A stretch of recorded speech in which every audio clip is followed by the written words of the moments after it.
सुप्रभात, नमस्कार, good morning साथियों। वैदिक मंच बहराइच यूट्यूब चैनल पर मैं अनिल पांडे आप सभी का हार्दिक स्वागत और अभिनंदन करते हुए आज मैं आपको लीवर के लिए बहुत ही बेहतरीन योगा पोजेज बताने वाला हूं। अगर आप फैटी लीवर के शिकार हैं या हेपाटाइटिस बी के शिकार हैं या आपका लीवर सही ढंग से काम नहीं करता है, तो लीवर कैसे हमारा स्वस्थ हो, 100 साल तक हमारा लीवर कैसे हेल्दी रहे, आज इसके लिए मैं आपको बहुत ही बेहतरीन योगासन बताने वाला हूं। तो आप बने रहिए हमारे साथ वैदिक मंच बहराइच के साथ और आज जानिए कि हमारा लीवर 100 साल तक कैसे हेल्दी रह सकता है, कैसे इसके लिए हमें कौन से योगासन करने हैं।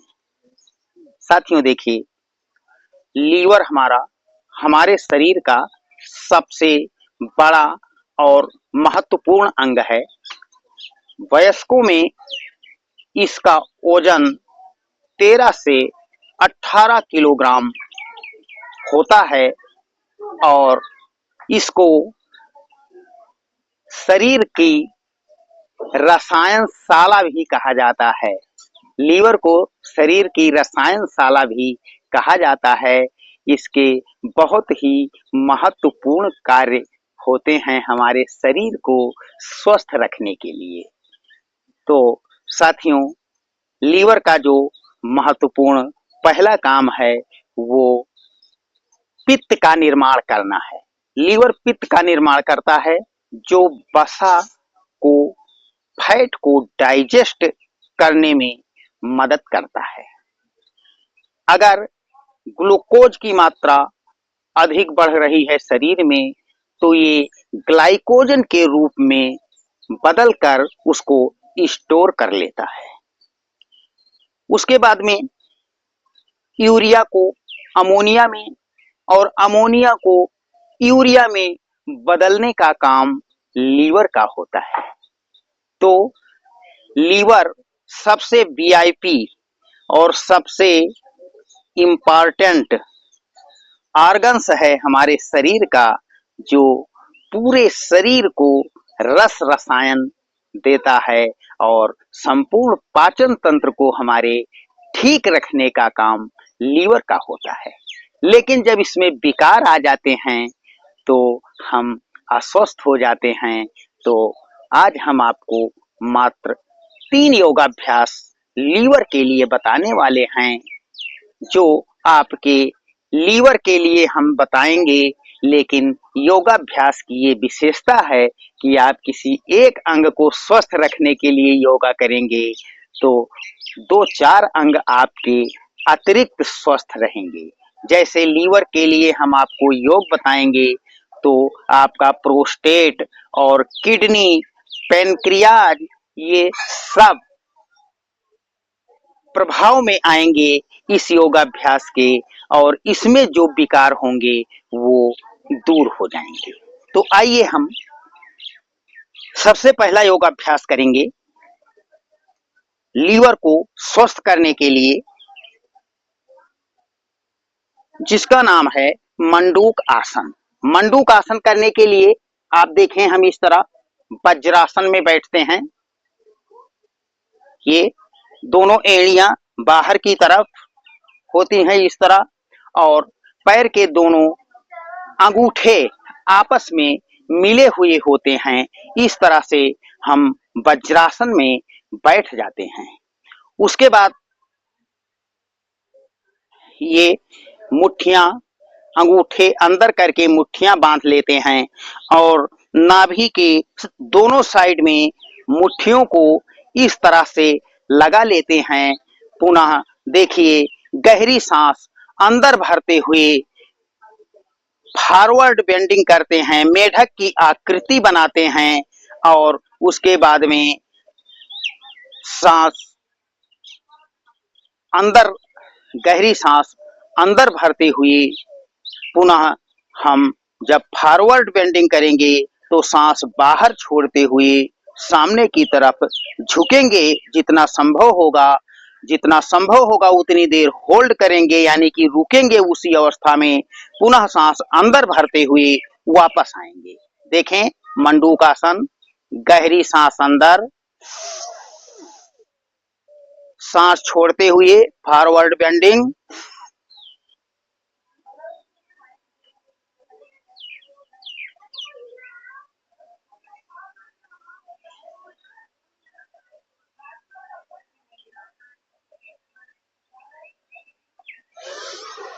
सांस भरते हुए वापस। एक बार फिर से देखें, गहरी सांस अंदर, सांस बाहर छोड़ते हुए फॉरवर्ड बेंडिंग,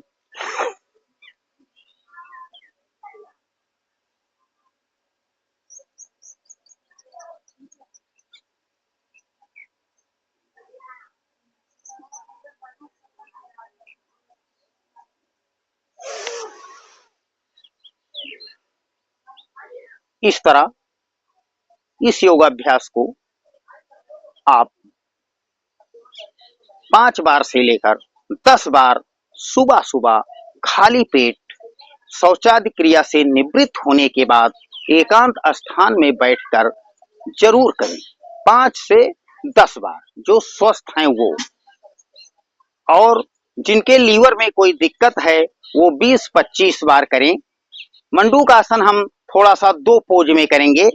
पुनः आपने देखा एक मुट्ठियां बांधकर यहाँ नाभि के साइड में करके हमने किया, और दूसरा पोज जो हम करेंगे, बाईं हथेली नाभि के ऊपर, दाईं हथेली उसके ऊपर, पुनः गहरी सांस अंदर भरते हुए ये, अब सांस छोड़ते हुए फॉरवर्ड बेंडिंग करेंगे, पुनः होल्ड कर देंगे,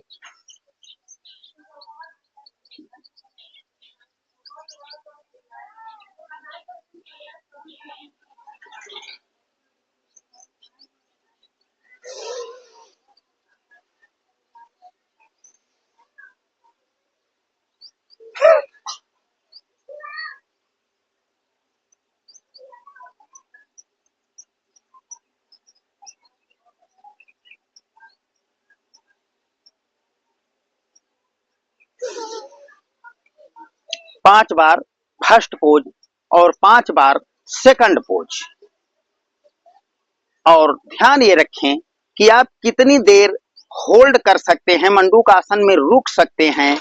सबसे महत्वपूर्ण बात ये होता है कि आप कितनी देर तक इस अवस्था में रुक सकते हैं, होल्ड कर सकते हैं, ये ज्यादा महत्व की बात है। उसके बाद में अगला पोज जो हम करेंगे उसको आप ध्यान से देखना।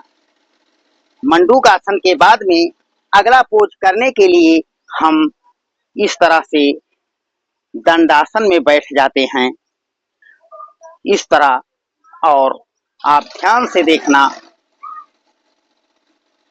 गहरी सांस अंदर भरते हुए हम बॉडी को लेफ्ट साइड में ट्विस्ट करते हैं। देखें कैसे करना है। गहरी सांस अंदर,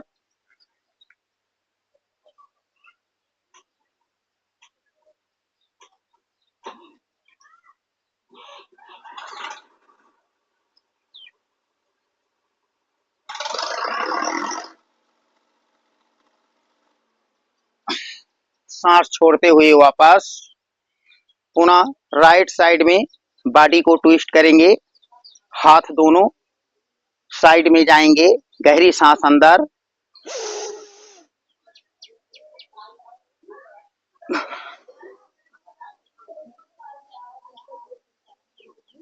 जब हम होल्ड करते हैं तो सांस छोड़ देते हैं, सांस छोड़कर होल्ड करते हैं।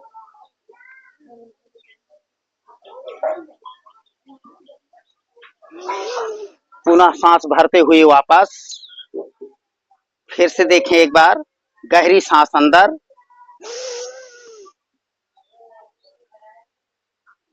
सांस छोड़ते हुए ट्विस्ट करेंगे,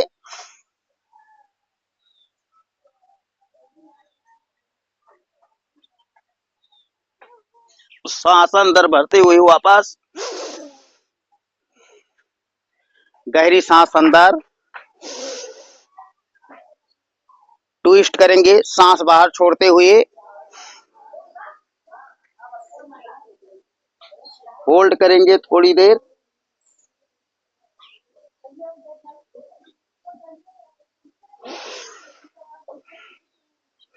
इस तरह से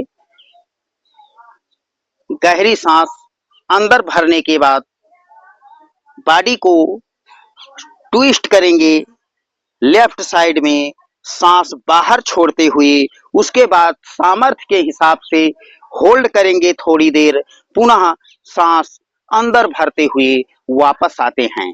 इस योगाभ्यास को 5 बार लेफ्ट साइड से और 5 बार राइट साइड से इसको करना है। और साथियों, जो मैंने आपको मंडूकासन बताया है, इससे मंडूकासन से पेट संबंधी सारे विकार हमारे दूर होते हैं और पाचन तंत्र हमारा मजबूत होता है और लीवर का हमारे इन योगासनों से मसाज हो जाता है।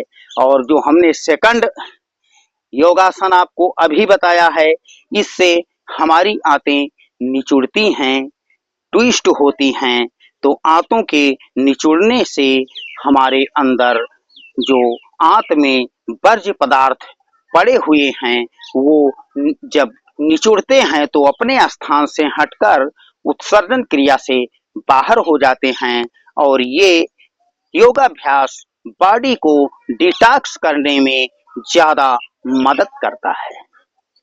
तो उसके बाद में साथियों, हेल्दी लीवर के लिए, लीवर आपका शक्तिशाली हो, 100 साल तक स्वस्थ रहे, इसमें कोई विकार ना आए, इसके लिए हम आपको अगला योगाभ्यास जो बताएंगे उसका नाम है कपालभाति प्राणायाम। कपालभाति प्राणायाम से हमारा excretory system, digestion system, skeleton system, circulatory system, respiratory system, endocrinal system और नर्वस सिस्टम, ये और यहाँ तक कि रिप्रोडक्टिव सिस्टम, ये सारे सिस्टम ठीक होते हैं कपालभाति प्राणायाम करने से। और वात, पित्त, कफ, ये तीनों सम होते हैं। आयुर्वेद कहता है कि जिसका वात, पित्त, कफ सम होता है वो 100% स्वस्थ होता है। तो आइए हम 100% फिटनेस के लिए और लीवर को स्वस्थ करने के लिए हम करेंगे कपालभाति प्राणायाम। कपालभाति प्राणायाम करने के लिए हम किसी भी आसन में जो आपसे बन पड़े, जिसको आप कर सकें, कर सकते हैं। सिद्धासन, सुखासन, पद्मासन या वज्रासन। और अगर किसी भी आसन में आप नहीं बैठ सकते हैं तो आप सीधे क्रॉस लेग पोजीशन यानी इस तरह पालथी मारकर बैठ जाया करें सुबह सुबह खाली पेट। और बैकबोन आपकी सीधी होनी चाहिए और कपालभाति इस तरह से करना है। मन आपका सहज होना चाहिए, प्रसन्नता होनी चाहिए, भावपूर्णता होनी चाहिए, एकाग्रता होनी चाहिए। और जब इस तरह से आप प्राणायाम करेंगे तो ज्यादा फलीभूत होता है प्राणायाम। तो आइए हम कपालभाति, कपाल शोधनी है, खास करके लीवर, इससे हमारे शरीर के 8 चक्र प्रभावित होते हैं, मूलाधार चक्र जागृत होता है और जब मूलाधार चक्र जागृत हो जाता है तो शेष सारे चक्र अपने आप जागृत होने लगते हैं और हम ऊर्ध्वरेता हो बन जाते हैं। तो साथियों, आइए हम आपको कपालभाति प्राणायाम करने की विधि कई बार बता चुके हैं, लेकिन आप एक बार इसको फिर से देखें।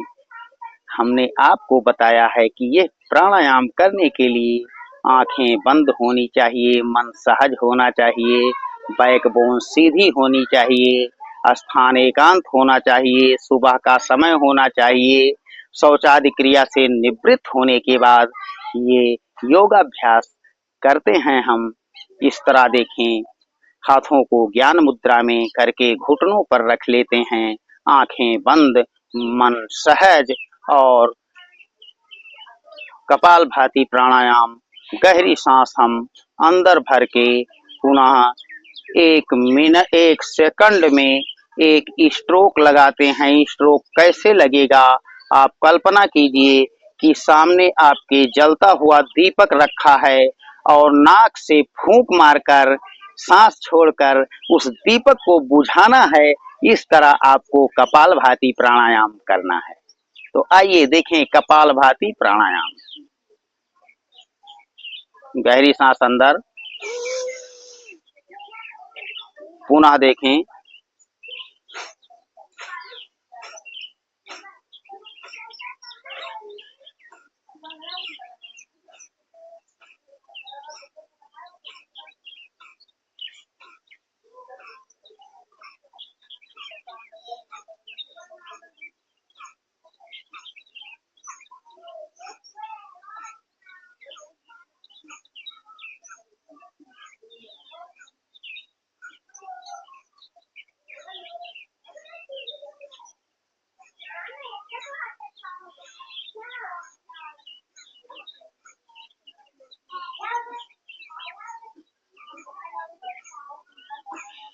इस तरह कपालभाति प्राणायाम से हमारे शरीर की 99% बीमारियां दूर होती हैं। इनसे हम सुरक्षित रहते हैं। आठों चक्र हमारे प्रभावित होने से पूर्ण स्वास्थ्य हमें प्राप्त होता है और मोटापा, फैटी लीवर, लीवर सिरोसिस, सारी बीमारियां छू मंतर हो जाया करती हैं। बस कपालभाति 5 मिनट से लेकर 10 मिनट सुबह सुबह खाली पेट करना है और शेष जो 2 योगासन हमने बताए हैं उनको भी अपने योगा में, मॉर्निंग योगा में शामिल कर लेना है। तो साथियों, कपालभाति प्राणायाम 1 सेकंड में 1 स्ट्रोक लगता है तो 1 मिनट में 60 स्ट्रोक लग जाते हैं और जब 1 मिनट में 60 स्ट्रोक लग जाते हैं तो 5 मिनट में 300 स्ट्रोक लगते हैं कपालभाति के। तो आप ज्यादा ना कर सकें तो कपालभाति 5 मिनट करें जिसमें 300 स्ट्रोक लगेंगे और जब स्ट्रोक लगेंगे तो पेट की सारी समस्याओं का समाधान होगा, लीवर स्वस्थ होगा और आप 100% फिटनेस प्राप्त कर पाएंगे। तो वैदिक मंच बहराइच यूट्यूब चैनल पर अगर आप नए हैं तो इसको आज ही सब्सक्राइब कर लीजिए और शेयर करना ना भूलें, जिससे ये लाभ ज्यादा से ज्यादा लोगों तक पहुंचाया जा सके। अगले वीडियो में पुनः आपसे मुलाकात होगी, तब तक के लिए नमस्कार।